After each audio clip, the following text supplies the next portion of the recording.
Salaar movie approx 3 घंटे की है, लेकिन मैं 7 से 8 मिनट में आपको पूरी स्टोरी सुनाने वाली हूँ, क्योंकि आप अगर ये 3 घंटे की मूवी देखने बैठेंगे तो आपकी आंखें पूरी खराब हो जाएंगी, क्योंकि इतनी ज़्यादा डार्क विजुअल्स हैं इसके कि आपको आधी चीज़ें दिखाई ही नहीं देंगी। तो चलिए without further delays let's get started. कहानी शुरू होती है दो दोस्तों से। एक का नाम होता है देवा और एक का नाम होता है वर्धा। वर्धा वहाँ पे खानसार नाम की एक जगह होती है, उसके लीडर का बेटा होता है और उसका एक स्टेप ब्रदर होता है जो उसे बहुत परेशान करता था। उसके स्टेप ब्रदर का नाम होता है रुद्र। और एक दिन देवा जाता है उसके स्टेप ब्रदर से लड़ने के लिए। उसी के बाद देवा और वर्धा की दोस्ती हो जाती है। एक बार देवा और उसकी फैमिली मुसीबत में थी। उसे मुसीबत से निकालने के लिए वर्धा अपना कड़ा उसे दे देता है, और कड़ा देने का मतलब ये होता है कि वर्धा अब लीडर नहीं बन सकता किसी एरिया का, जिसके बाद अगर ये चीज़ किसी को पता चलती तो वो सब लोग देवा के खिलाफ हो जाते। तो इसलिए जो वर्धा होता है वो देवा और उसकी माँ को शहर के बाहर भेज देता है। अब सीन शिफ्ट होता है प्रेजेंट में। प्रेजेंट में हम देखते हैं कि एक आदमी एक लड़की को ट्रैक कर रहा है जो काफी साल के बाद इंडिया वापस आई है, और वो लड़की एक बहुत बड़े बिजनेसमैन की बेटी होती है। एक राधा नाम की कबीले की लीडर जो कि खानसार में ही रहती है, वो उस लड़की को पकड़ना चाहती है एक बदला लेने के लिए, और वो अपने आदमियों को उस लड़की के पीछे लगा देती है। अब तक उस बिजनेसमैन को पता चल गया था कि उसकी बेटी की जान खतरे में है, तो वो कॉल करता है देवा को, और देवा फिर उसकी बेटी का ध्यान रखता है। वो लड़की फिर एक टीचर का भेष बदल के देवा के साथ उसी गांव में रहती है, और राधा को इस वजह से वो कहीं नहीं मिल पाती। वो ढूंढ ढूंढ के परेशान हो जाती है, लेकिन उसे फिर समझ आता है कि अगर वो यहाँ पे आ चुकी है तो बस देवा ही है एक जो उसे ऐसे छुपा के रख सकता है। अब राधा देवा को ट्रैक करने के लिए बोलती है अपने गुंडों से, और बहुत सारी पॉलिटिकल पावर्स भी लगाती है, लेकिन वो उसे नहीं ढूंढ पाती। एक दिन देवा के गांव का ही एक आदमी उस लड़की को पहचान लेता है और राधा को जाके ये सब बता देता है, और फिर उस लड़की को किडनैप करने के लिए बहुत सारे लोग आते हैं और वो सब उसे किडनैप करके लेके जा रहे होते हैं, लेकिन देवा कुछ नहीं करता क्योंकि उसकी मम्मी ने उसे मना किया था लड़ाई झगड़ा करने के लिए, तो वो उसे लेके जाने देता है। फिर लेकिन उसकी मम्मी बोल देती है ये सब देख के कि जाओ जाके उस लड़की को बचा लो, तो देवा उन सबको मार के उस लड़की को बचा लेता है। अब सीन शिफ्ट होता है और हमें दिखाया जाता है कि खानसार कैसे बना। खानसार इंडिया के नक्शे से एकदम हटा हुआ है।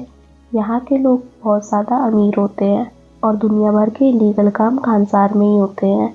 यहाँ बहुत छोटे छोटे कबीले होते हैं और वही लोग वहाँ पे रूल करते हैं। खानसार का एक लीडर होता है, वो होता है वर्धा। वर्धा की एक सील होती है, वो जिस भी चीज़ के ऊपर वो सील लगा देता है तो उसको कोई पुलिस वाला चेक नाके पे रोक नहीं सकता। तो वैसे ही एक सील पैक कंटेनर खानसार की तरफ जा रहा होता है और उसके अंदर होती है वो लड़की। राधा ने प्लान बनाया होता है कि वो उस लड़की को पकड़कर उस कंटेनर में डाल के ले जाएगी, और वो लोग ऐसा कर भी लेते हैं। देवा को उसकी माँ वहाँ से ले जाती है, तो देवा को पता नहीं चल पाता कि वो लड़की गायब हो गई है। फिर उसकी माँ को पता चलता है कि वो लड़की को उन लोगों ने उठवा लिया है, तो उसकी माँ उसे फिर से हेल्प करने के लिए भेज देती है। अब देवा उन सबको मार के वो ट्रक को आधे रास्ते पे रोक लेता है, और सब लोग हैरान हो जाते हैं कि पहली बार किसी ने वर्धा के ट्रक को रोका है। और फिर जब वो देखते हैं तो उन्हें पता चलता है कि ये तो देवा है। देवा उस लड़की को बचा लेता है और उसे एक बिलाल नाम के आदमी के साथ भेज देता है। जो बिलाल होता है वो उस लड़की को 7 साल पुरानी कहानी सुनाता है। वो बताता है कि 7 साल पहले तक देवा को कोई नहीं जानता था, लेकिन 7 साल पहले कुछ ऐसा हुआ कि कबीले के लीडर से लेके राधा तक सब लोग उसे अच्छे से जान गए। अब सीन शिफ्ट होता है पास्ट में, जिसमें दिखाया जाता है कि एक जंगल होता है जिसका नाम होता है खानसार, और वहाँ पे अलग अलग कबीले होते हैं और उस कबीले में डाकू रहते हैं। वो डाकू लोगों को बहुत बुरी तरह से मारते हैं और उनका सारा धन दौलत अपने जंगल में ले जाते हैं। धीरे धीरे करके वो उस जंगल को बहुत ज़्यादा अमीर बना देते हैं। वो जंगल को छोटे छोटे कबीलों में बांटा गया होता है और उस कबीले को लीड करता है वहाँ का लीडर, जो होते हैं वर्धा के दादाजी। उनके मरने के बाद लीडर बनना चाहिए था सौरियांगा कबीले के एक आदमी को, लेकिन जो वर्धा के पिताजी होते हैं उनका मन बदल जाता है और वो ये डिसाइड करते हैं कि मैं ये जगह किसी को नहीं दूंगा। तो वो सौरियांगा कबीले के सारे लोगों को मार देते हैं और लोग उनसे डर जाते हैं, तो फिर लीडर बन जाते हैं वो। लीडर बनने के बाद वो कबीले के थोड़े लोगों को और अपने फैमिली मेम्बर्स को अलग अलग जगह की पावर्स दे देते हैं। उसमें से एक पावर ये भी होती है कि कौन लीडर बनेगा नेक्स्ट। लेकिन अब वर्धा तो लीडर नहीं बन सकता था क्योंकि उसने अपना कड़ा उतार के किसी और को दे दिया था। वो पावर फिर मिलती है एक नारंगा नाम के आदमी को। वर्धा के पिताजी अब बहुत बूढ़े हो गए थे और वो चाहते थे कि उनकी राजगद्दी पे अब उनका बेटा बैठे, लेकिन उस राजगद्दी पे बहुत लोगों की नज़र थी। वर्धा के स्टेप ब्रदर की, स्टेप सिस्टर की और भी काफ़ी सारे लोगों की। वर्धा के पिता नारंगा से कहते हैं कि जो कड़ा मेरे बेटे ने तुम्हें दिया था वो अब वापस कर दो, क्योंकि अब मेरा बेटा मेरी गद्दी पे बैठेगा। वर्धा के पिताजी कहते हैं कि मैं कुछ दिनों के लिए बाहर जा रहा हूँ और जब तक मैं वापस आऊँगा तब तक मेरी जगह मेरे बेटे को मिल जानी चाहिए। कबीले के काफ़ी सारे लोग वर्धा को मारना चाहते हैं क्योंकि कोई भी नहीं चाहता था कि वर्धा लीडर बने, और राधा ये सब रोकना चाहती है और रोकने के लिए उसके पिताजी ने उसे कहा होता है। रुद्र जो होता है वो अपने भाई को मारने के लिए चला जाता है, लेकिन जो राधा होती है वो सीज फायर का ऐलान कर देती है। सीज फायर के बाद कोई भी कबीले के अंदर मारपीट नहीं कर सकता था। सीज फायर के अंदर ही वर्धा अपनी वोटिंग कराना चाहता था कि कौन कौन चाहता है कि वो लीडर बने, और तभी कबीले के काफ़ी सारे लोग अपनी अपनी आर्मीज बना रहे होते हैं वर्धा के अगेंस्ट रहने के लिए।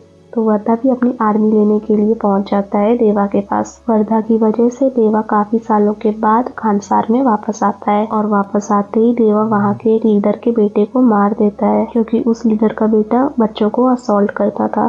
तो ये सब के बाद वर्धा, देवा और बाकी सारे लोगों को पकड़ लिया जाता है। खानसार के कुछ रूल्स हैं जो कि वहाँ की रूल बुक में लिखे हुए हैं, जिसका पालन सबको करना होता है। उसमें से एक रूल ये भी होता है कि जब भी सीज फायर होगा तो वहाँ पे कोई भी किसी के साथ हाथापाई नहीं कर सकता। अब नारंगा के पास मौका होता है डिसीजन लेने का, तो वो डिसाइड करता है कि वो वर्धा को मार देगा, लेकिन वो वर्धा को मारे उससे पहले ही देवा उसको मार देता है। अब सज़ा देने से पहले एक वोटिंग होनी थी कि सीज फायर होगा या सीज फायर नहीं होगा। तो आधे लोग जो होते हैं वो फेवर में होते हैं कि सीज फायर होगा, और आधे लोग कहते हैं कि सीज फायर हटा दो। तो अब लास्ट वोट होता है वर्धा का, और वर्धा का वोट जाता है कि सीज फायर नहीं होगा, यानी अब लड़ाई होगी। तो रात के 12 बजे फिर लड़ाई होती है। वर्धा के पिता का खास आदमी उन्हें बताता है कि सौरियांगा विलेज के बच्चे अभी भी जिंदा हैं। आपने उनके माँ बाप को तो मार दिया था, लेकिन उन्होंने अपने बच्चों को टनल के अंदर छुपा दिया था, और उन्हीं में से कुछ लोग हमारे लीडर भी हैं, और उन्होंने ये लड़ाई वाला सीन जानबूझ के बनवाया है ताकि वो आपके इस कबीले को ख़त्म करके अपने कबीले का नाम ऊपर कर सकें। और उन्हीं में से सौरियांगा कबीले के लीडर का बेटा होता है देवा। देवा के पास बचते हैं दो ऑप्शंस, या तो वो खुद उस गद्दी में बैठ जाए अपने पिता के खूनी से बदला लेके, या वो अपने दोस्त से जो वादा किया था वो पूरा करे और उसको उस गद्दी में बैठा दे। इस सस्पेंस के साथ मूवी खत्म हो जाती है।